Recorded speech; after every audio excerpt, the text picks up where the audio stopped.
His Holiness, the 14th Dalai Lama, is the spiritual and temporal leader of Tibet's people and exiled government. In 1959, he dramatically escaped into exile and established the Tibetan government in northern India. The Dalai Lama has dedicated his life to the promotion of world peace. To this end, he was awarded the Nobel Peace Prize in 1989. Religious harmony and the preservation of Tibetan culture are also two of his main concerns. Throughout the last 50 years, he has travelled around the world, sharing his wisdom and Buddhist teachings. Thank you.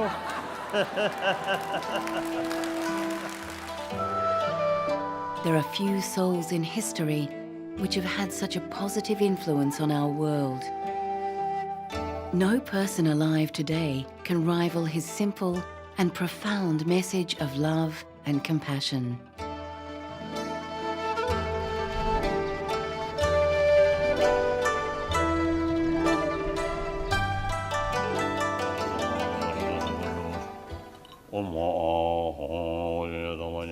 His Holiness the Dalai Lama currently resides in the foothills of the Himalayas in northern India. Here, the Dalai Lama is visiting the Kyoto Monastery, which is a sanctuary of Tibetan culture and Buddhist teachings.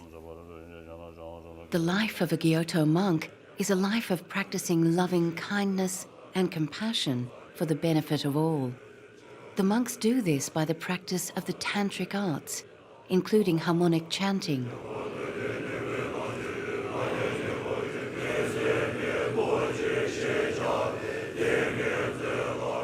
The Dalai Lama is highly grateful to the Indian government for granting his people refugee status.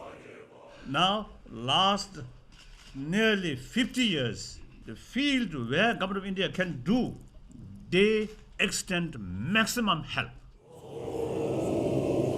The Dalai Lama's journey into exile is a triumph of the human spirit over occupation and persecutions. The lineage of the Dalai Lama spans back over 300 years. After the death of the 13th Dalai Lama, Thupten Gyatso, in 1933, the Regent Lama, seen here, and the High Lamas found a boy, Lamo Dandu, they believed to be his reincarnation. Amongst many serious spiritual tests, the boy was presented with a number of identical ritual implements, only some of which belonged to the previous Dalai Lama.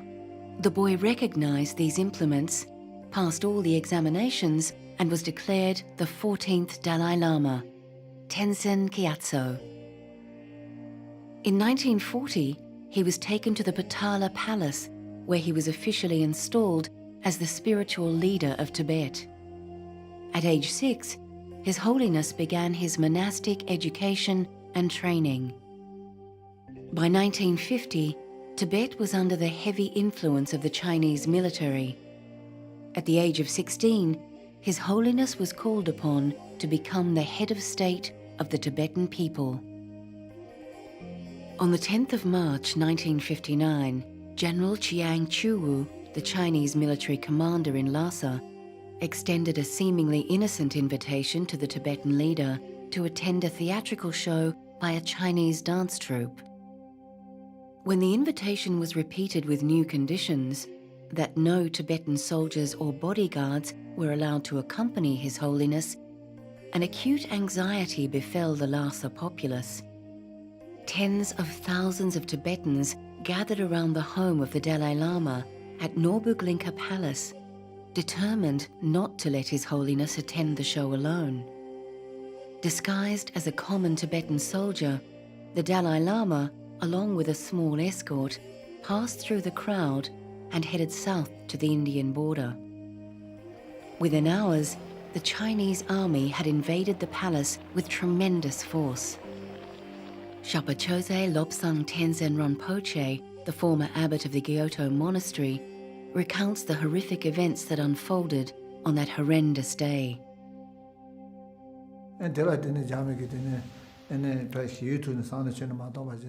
The Chinese used disproportionate amounts of violence to put down the demonstrations. With no mercy shown, the scale of destruction and the use of force was unbelievable and unnecessary, in that it was like the sky had fallen down to earth. Such was the cruelty of occupation and invasion that it was absolutely untenable to continue living in Lhasa. We just had to think about running away to a safety without knowing where to go. Maybe it was a quirk of some divine force guiding us, somehow that we headed for southern Tibet, which proved to be a safe route to go into exile in India and seek refuge. One of the reasons for deciding to head for southern Tibet was that the territory was under the control of the Tibetan resistance group by the name of Chushi Gangru, 4 rivers and 6 peaks, formed in 1958 by Khampa fighters to resist the Chinese. And so they kept the paths Chinese free. The territory the Khampas controlled in the southern Tibet linked almost to the Indian border, which then allowed importantly His Holiness the Dalai Lama, subsequently myself, and about 100,000 refugees to pass safely into exile into India.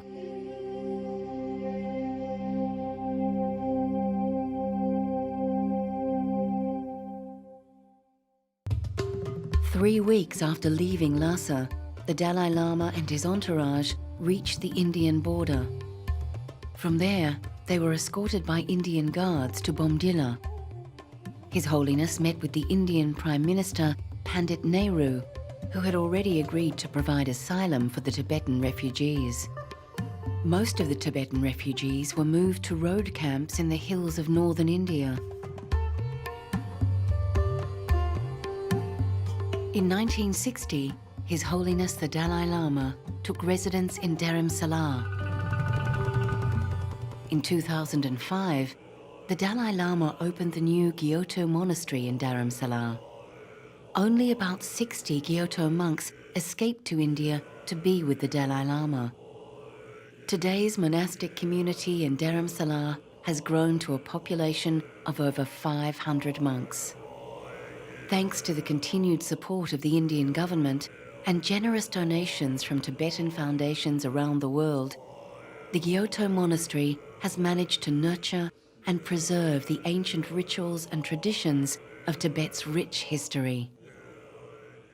Since being forced into exile, the Dalai Lama has been actively engaging with the global community, sharing his wisdom of Buddhist practices and seeking support for Tibet's plight.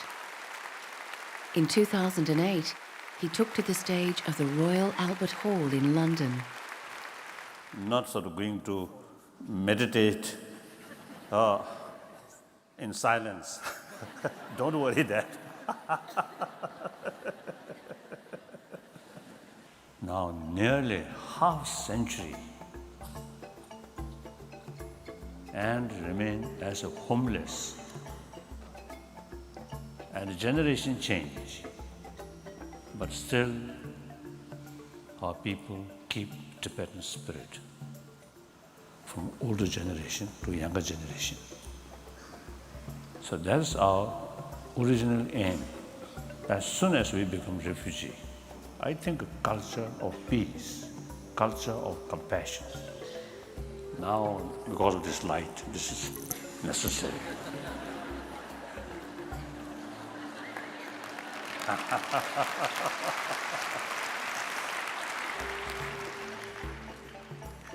This is not red hat sect or yellow hat sect or blue hat sect or nothing. This is something practical.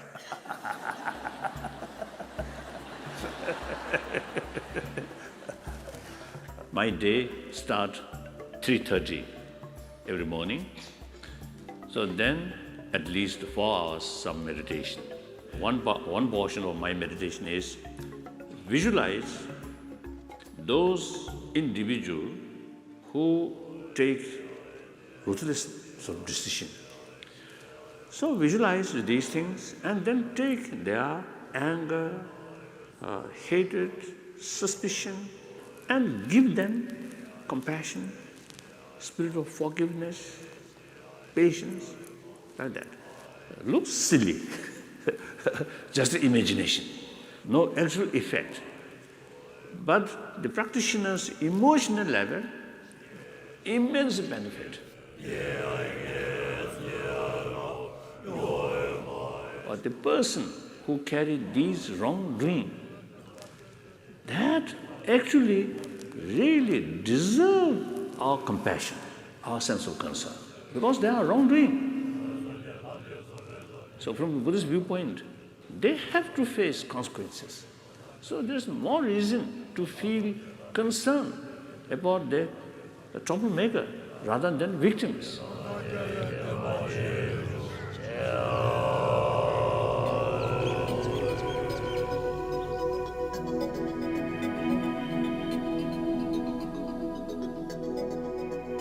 The Dalai Lama's first commitment within his teachings is the promotion of human values.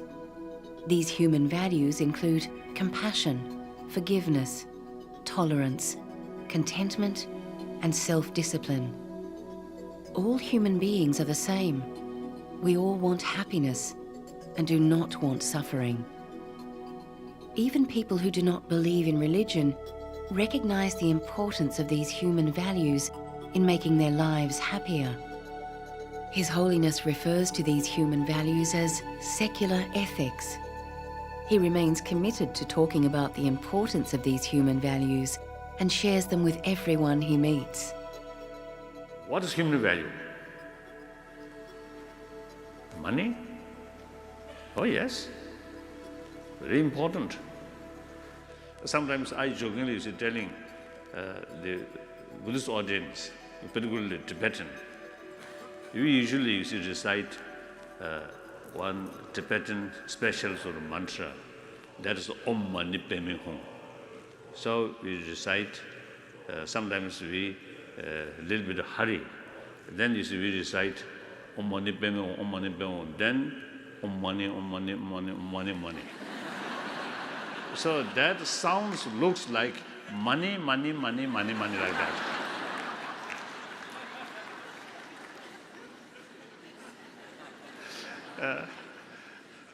So maybe dollar money, or pound money, like that. So, but they, of course, what I think value. And of course, all these external, the facilities, there's a valuable things, good. But all these provide physical comfort, not mental comfort. If you have plenty of money, then some kind of satisfaction in their mental level. Oh, I have a lot of money. That is illusion, actually, because we notice among the billionaire, plenty of money, but as a person, very unhappy person, a lot of worry, a lot of anxiety, a lot of suspicion, a lot of jealousy. As a person, billion money fail to bring inner peace. Billion money bring more suspicion, more uncomfortable, more worry. Anyone who truly believes if you have money, everything can solve, everything, because of that, then you get real 100% satisfaction. That's, I think, illusion. Money can bring some friend, but that essentially friend of money, not friend of being yourself. Your fortune go like that. You become richer, richer, richer. You found more friends. When your fortune goes like that, then these friends also, I think, disappear. Even you want to telephone, they may not answer. Isn't it? So these friends are not genuinely your friend, but a friend of your money. Isn't it? So therefore, the real friend only come out of the sense of concern or respect. Respect them, develop genuine sense of concern or compassion. And main point is That is a seed of happiness, seed of inner calmness, inner strength. More inner strength, self-confidence. Self-confidence, less fear. That automatically develops some kind of close feeling towards the rest of the human being. Compassionate attitude open our inner door. As a result, much easier to communicate with others. If too much self-centered attitude, then fear, doubt, suspicion, these come. As a result, our inner door closed. Then very difficult to communicate with others. The way to promote human value, which is basis of our inner peace, that is very important factor for happy life, including healthy body. The Dalai Lama's second commitment is the promotion of religious harmony and understanding amongst the world's major religious traditions.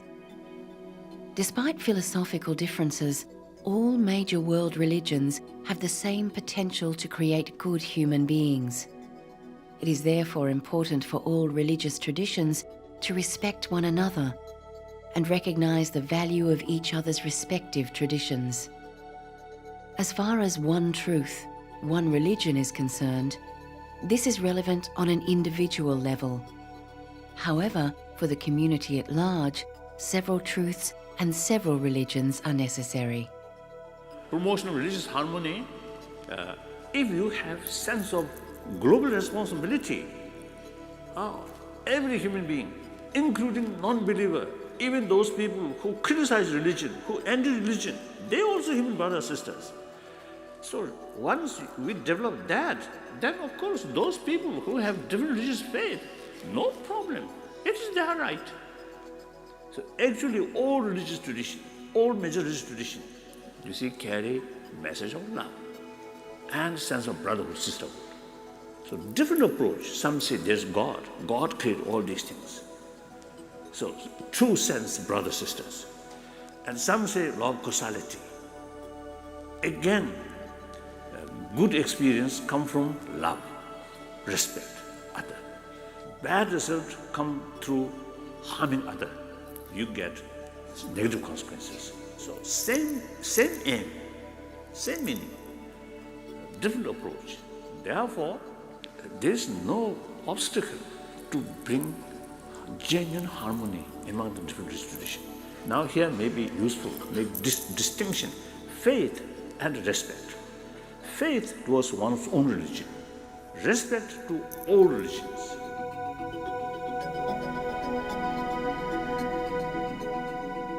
The Dalai Lama's third commitment is to the Tibetan issue. His Holiness has a responsibility to act as the free spokesperson of the Tibetans in their struggle for justice. As far as his third commitment is concerned, it will cease to exist if a mutually beneficial solution is reached between the Tibetans and Chinese. Then third commitment is regarding Tibetan problem, Tibetan struggle. The most important, Tibetan people, inside as well as outside, they very much trust me, put a lot of hope on me, so I have the moral responsibility to serve them as much as I can.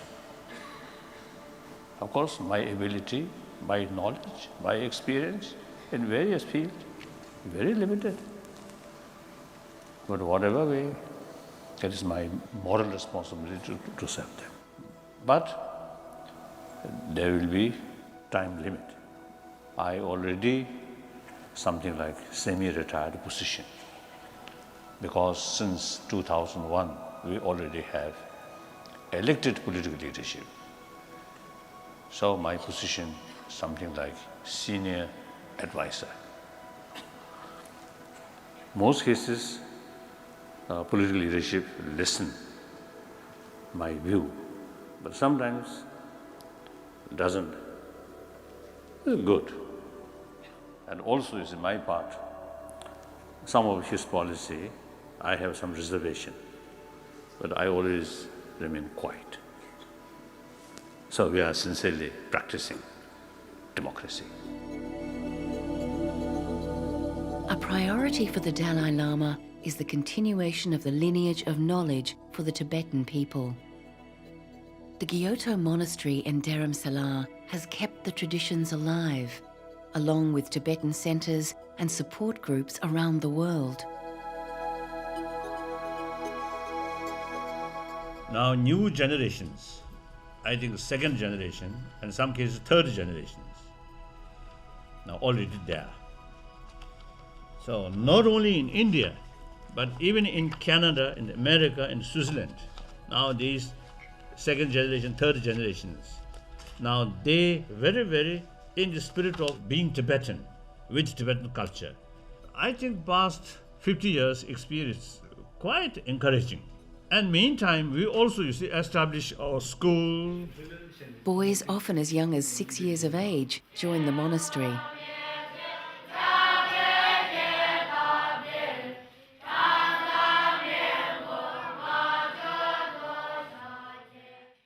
I was 13 years old when I came to monastery, and I feel very good to come in monastery.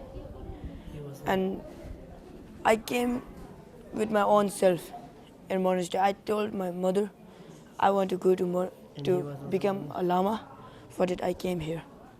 I was very exciting to see Dalai Lama, and I got to see Dalai Lama from near, and I was very happy.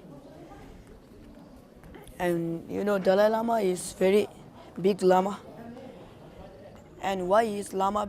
And he is like in God.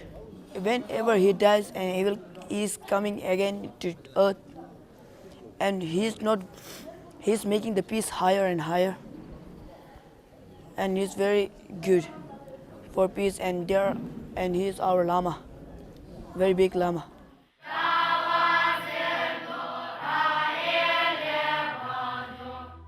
Then they re-established a monastic institution.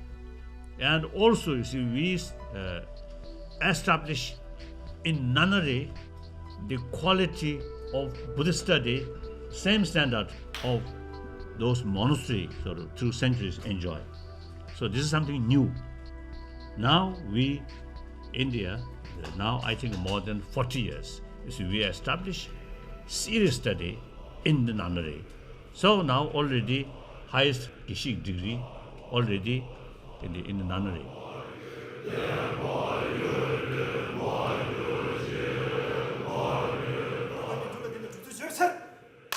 With help of Indian government, I think among the refugee, political refugee, I think we Tibetan become most successful refugee community.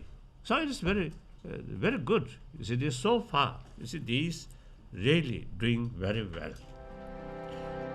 The Dalai Lama's role as the spiritual leader of the Tibetan people has been pivotal over the past 50 years.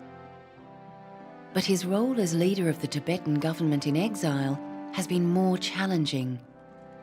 The Dalai Lama has been generating constructive dialogue for the Tibetan quest since he petitioned the United Nations General Assembly in 1959.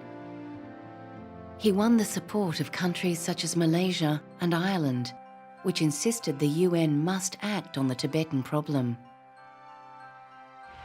Be it in Tibet or anywhere else in any part of the world, must be a matter to be taken up by the United Nations.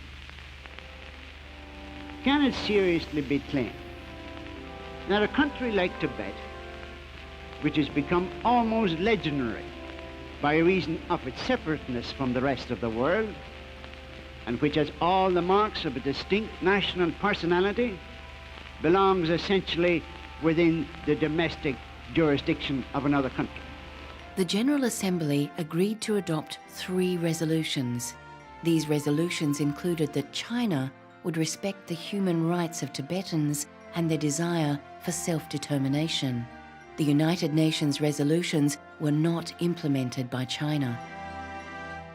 Unlike his predecessors, His Holiness has held talks with many prime ministers, royal monarchs, and presidents in a bid to gain support for Tibet. His life in exile has led him to more than 62 countries, covering 6 continents. In 1996, he travelled to South Africa, where he met with President Nelson Mandela.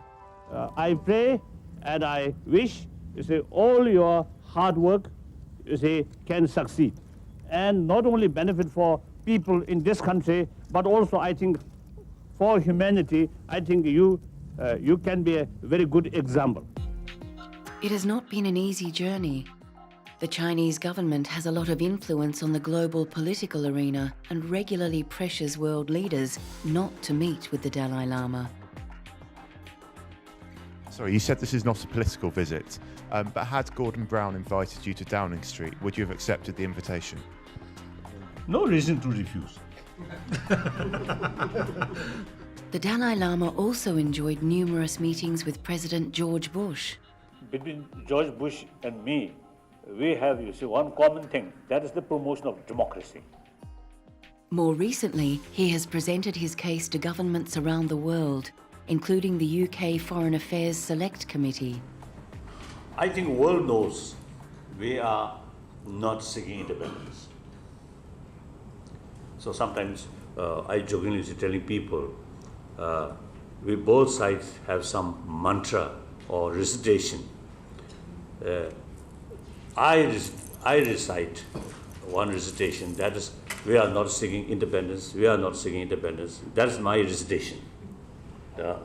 Perhaps it's 1,000 times. I think it's 1,000 times. Then the Chinese recitation is Tibet is part of China, Tibet is part of China, Tibet is part of China. That is their recitation. So just a mere recitation, not much effective. So we have to work. I feel little because of that, uncomfortable. But I am a Buddhist monk. All my conduct, what I really feel, I express. I have no interest or practice saying something and keep in mind something different. After all, solution must find between Chinese and Tibetan, no one else. So the support from Chinese people is very essential. Now already some writers, some intellectuals wrote, I think, really very objective assessment or articles. So this is really a hopeful sign. Universal responsibility. Each of us must learn to work not just for oneself, one's own family, or one's nation, but for the benefit of all humankind. Universal responsibility is the foundation for world peace. It seems to me many problems which we are facing, essentially man-made problems. Of course, nature disaster. These things, something different. But major portion of our problem is essentially our own creation. And meantime, nobody wants a problem. I think everyone in early morning when we get up, I think nobody hoping now this day I should have more problem, more trouble. Nobody feel that. From early morning, as soon as we wake up, I think, hope, wish some pleasant day. That's human nature. And most of these troublemakers, essentially, not necessarily intended, but their way of approach is become unrealistic. That causing problem, unexpected. And unrealistic approach happen, that also not intentionally, but because of lack of perspective, comprehensive perspective, and in many cases short-sighted. So that ultimately lack of sense of global responsibility. We divide, we and they, and feel our interest is something independent from their interest. So, taking most important our own interest and disregard others' interest. So that creates problem. In reality, our interest, others' interest is actually, I think, very much interconnected. So in the reality, we are part of the 6 billion human beings. Therefore, 6 billion human beings happy, one individual bound to be happy. If 6 billion get trouble, you cannot escape. So that's the reality. So according to that reality, our century-old concept we and they, something independent, I think that outdated. So therefore, the idea is a sense of global responsibility, develop sense of concern of entire humanity, entire world.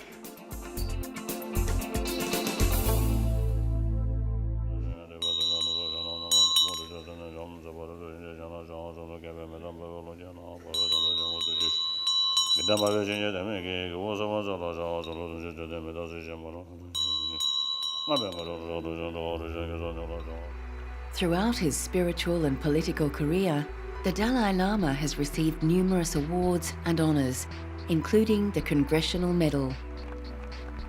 Perhaps his most notable award is the Nobel Peace Prize. The committee recognized his efforts for the liberation of Tibet and his quest for a peaceful solution rather than using violence. So think more about others' well-being. You get maximum benefit. So, thank you.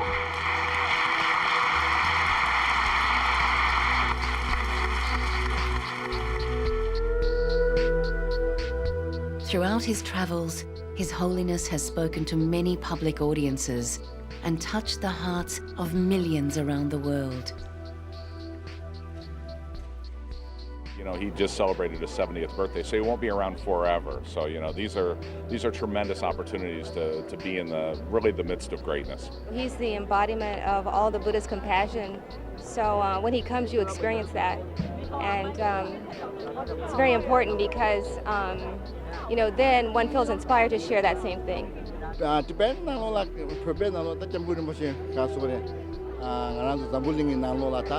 She has already from she maybe in Zanda, she did Kona Kamunanga, then I think she has already stumbling in Nalola has a Punge, Shukshimbukion by the I think I'm the prepared, and she gave me Tamagani, Jinangu or what in Lahasa, Buzunangu or Tena Egypt, Tama, doing as a Kabushi would only come going to put the Chidash Tembe, doing the way. In 2009, His Holiness visited the remote Indian town of Tawan in the eastern Himalayas region bordering China.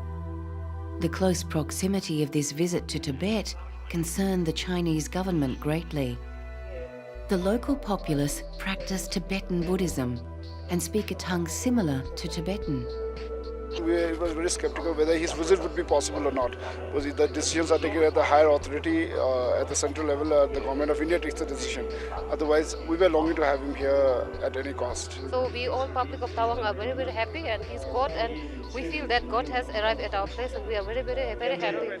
Foreigners regularly travel to Dharamsala in India to hear the Dalai Lama's teachings. I feel some joy, sparing all away. People are very happy to see their Dalai Lama. We are coming from Korea for almost 300 people come to take His Holiness teaching. So traditionally, 2 weeks after the Losar Day, His Holiness will give a teaching on the past lives of the Buddha. He's been doing this for many years, even did this in Tibet formerly.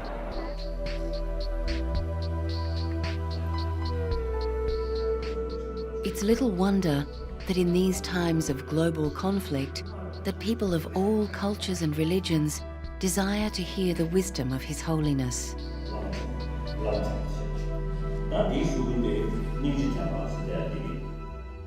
Our century,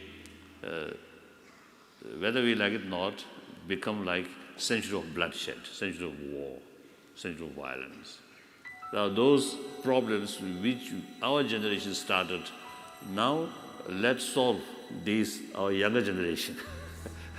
So hopefully now our younger generation, which belongs to this century, to the 1st century, I think in order to have peaceful century,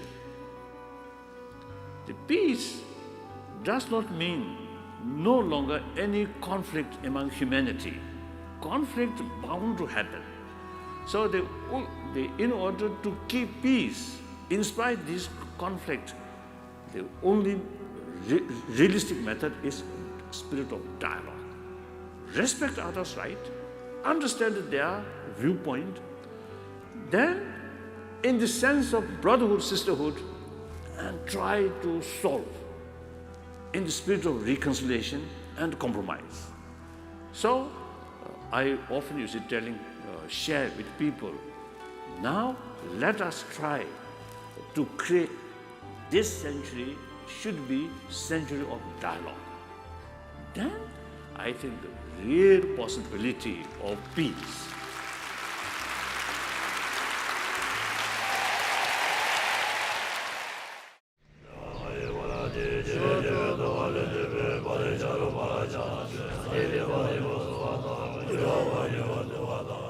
I think some inner peace, some certain kind of inner peace through practice.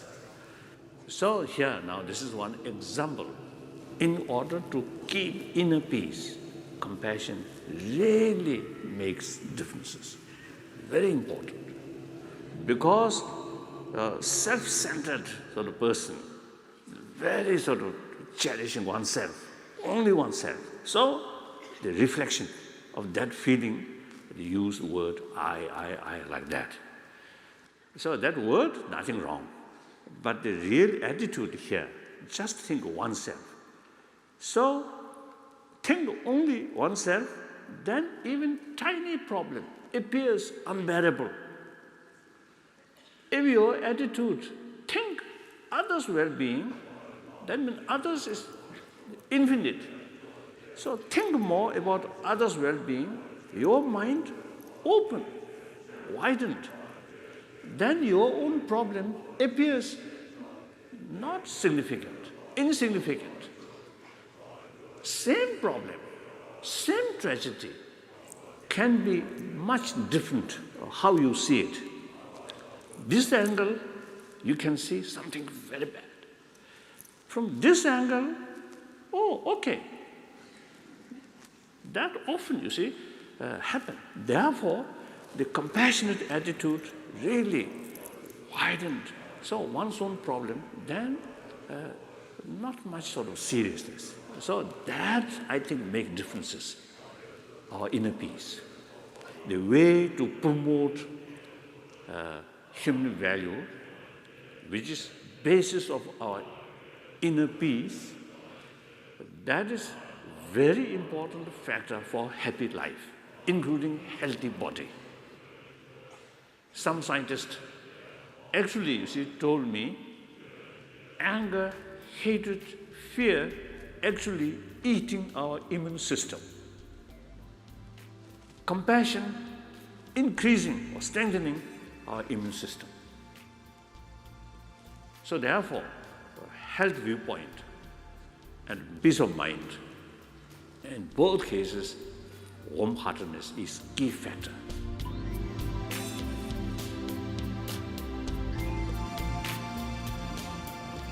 Like no other religious leader, the Dalai Lama is constantly in the media spotlight. Although English is not his first language, his joyful persona and sincere honesty has helped win the international press's support for the Tibetan movement. Telling the truth I always describe like BBC or CNN, I do not consider as a pro-Tibetan. Pro-justice. I consider these also, I think the BBC correspondent here, I always describe BBC something very objective. Particularly, I developed this conviction during Falkland War, Falk Island. Falklands, yeah. The British government then, Mrs. Thatcher, is a little bit disappointed. You see, your sort of clear presentation. So something danger about British sort of Navy, isn't it? Yeah. So at that time, I developed sort of conviction. BBC, that's really objectively, you see, present. So therefore, you see, the BBC, I do not consider something like pro-Tibetan or anti-Chinese. Genuinely pro-justice. Yeah. And their report very objective. So this, you see, Chinese media very much lacking. Jonathan Mirsky. Hello. Yes. My respect. My This is not a good way friend. for me to make friends with other journalists. No. The person who asked me as early as 87, if things become more violence than what I do, then I immediately answered, if violence become out of control, then my option is resign. You see, this answer recently also I repeated. So thank you. Yes, now your questions. Now I've forgotten what I was going to sorry. No, Ben Cole at Positive TV. Could you please... Positive TV. Positive TV, Well, what's the yes. meaning? It's again. It's instead of negative TV. Then all of them. That just What means is that we're beginning to sit. The MPs are going into the chamber. I see. Don't worry, Not a fire. Not the sign of end our meeting. No. Then okay. So, all fire. No fire. we cannot jump here. Too high. Okay, so yeah. Clearly, a press conference with His Holiness can be a humorous experience. But when the subject of China is raised, it is no laughing matter.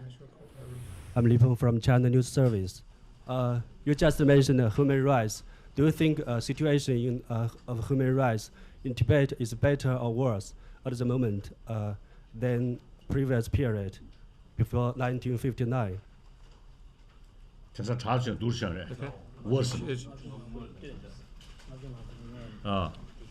Worsened. Better or worse? Yes. Worse. Could you give me I more think details? best answer.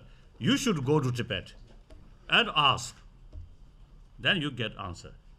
If I say worse, then immediately you say, oh, Dalai Lama exaggeration. There are some journalists who are in Beijing already to cover the Olympic Games, and some have come back and said the Chinese authorities are showing them lots of information about Tibet and taking them to Tibet heritage centers and giving them the Chinese government's view. So they're being very organized to use the opportunity, this is the claim, of having journalists in Beijing to show them the Chinese authorities' view. That's not unusual. Now, last 50, 60 years, always go like that way. Even during Cultural Revolution, the all Chinese media full praise about Cultural Revolution. So then later, you see, political situation change, leadership change, then full criticism about Cultural Revolution, like that.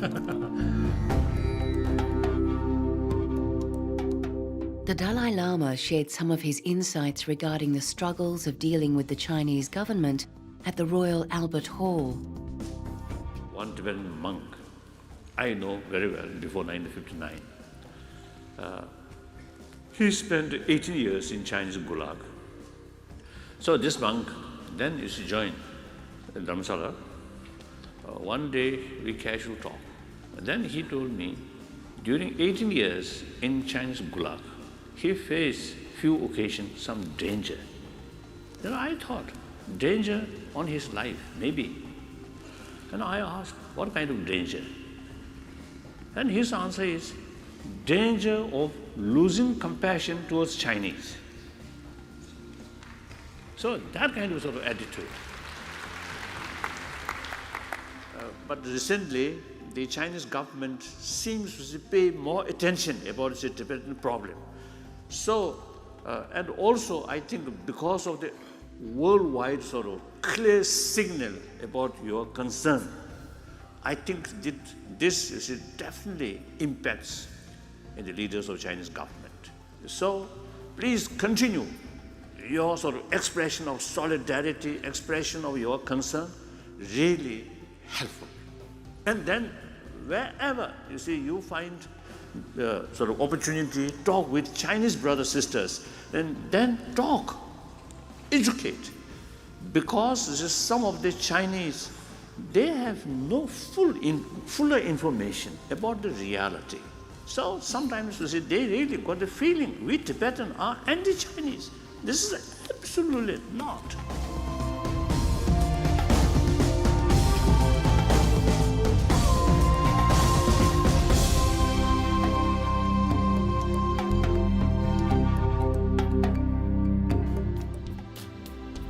Before the Dalai Lama dies, by tradition, he will inform the monks of his new reincarnation, and they will seek the child Lama.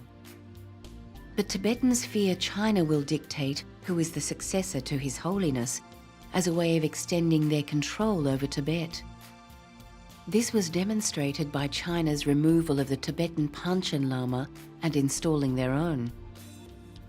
The Karmapa is touted by many as a possibility to fill the vacuum left by the 14th Dalai Lama. At the age of 14, Karmapa made a daring escape from a Tibetan monastery. He crossed the Himalayas by foot and horseback to India and now resides at the Kyoto Monastery in Dharamsala.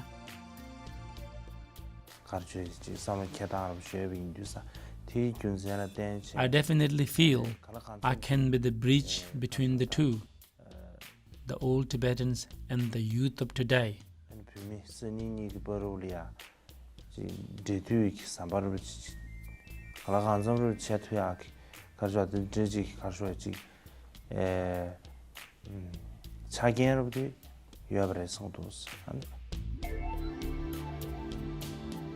The Dalai Lama and the Tibetan people are considering many options to continue the lineage of the Dalai Lama. One option is appointing the 15th Dalai Lama before the 14th passes away. This is a radical departure from the traditional formality. The Dalai Lama's life has been a remarkable journey. Now aged in his 70s, he remains optimistic about his people's future.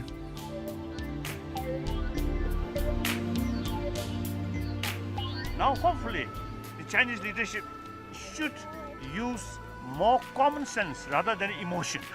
Then I think the future is bright. Of course, this moment we are passing through a difficult period, but this is impermanent. His Holiness concludes each day with prayers before retiring. He often cites a favorite verse found in the writings of the renowned 18th century Buddhist scholar saint Shantidewa.